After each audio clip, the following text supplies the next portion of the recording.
Hello guys, আসসালামু আলাইকুম। আজকে আপনাদের সাথে শেয়ার করব বাঙালিদের সবচেয়ে জনপ্রিয় ভর্তা, আলু ভর্তা। কিভাবে শুকনো মরিচ দিয়ে আলু ভর্তা তৈরি করতে হয় সেই রেসিপিটা চলেন দেখে নিই। প্রথমে আমরা এখানে আলু নিয়ে নিলাম। আলুগুলো আমি আগে থেকে সিদ্ধ করে রেখেছি। পেঁয়াজ কুচি নিয়ে নিলাম, শুকনো মরিচ তেলে ভেজে রেখেছি। শুকনো মরিচগুলো সবগুলো উপকরণ আগে থেকে আমি রেডি করে রেখেছি। এখন একটা প্লেটে পেঁয়াজ কুচি নিয়ে নিব, দিয়ে দিলাম।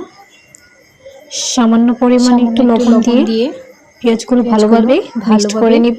মেশ করে নিব। পেঁয়াজগুলো লবণ দিয়ে ভালোভাবে মেশাতে হবে। পেঁয়াজগুলো ভালোভাবে মেশানো হয়ে গেলে এখানে শুকনো মরিচ দিয়ে দিব।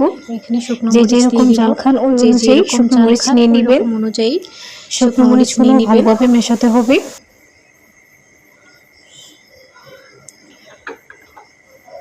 শুকনো মরিচগুলো ভালোভাবে মেশানো হয়ে গেলে এখন সিদ্ধ করা আলুগুলো দিয়ে দিব। এই যে একে সবগুলো আলু দিয়ে দিয়েছি। আলুগুলো ভালোভাবে মেশাতে হবে। এই যে ভালোভাবে মেশ করলে ভর্তাটা অনেক মজা হয়। এই যে ভালোভাবে মেশাতে হবে। আলুগুলো ভালোভাবে মেশানো হয়ে গেলে এখানে সরিষা তেল দিয়ে দিব।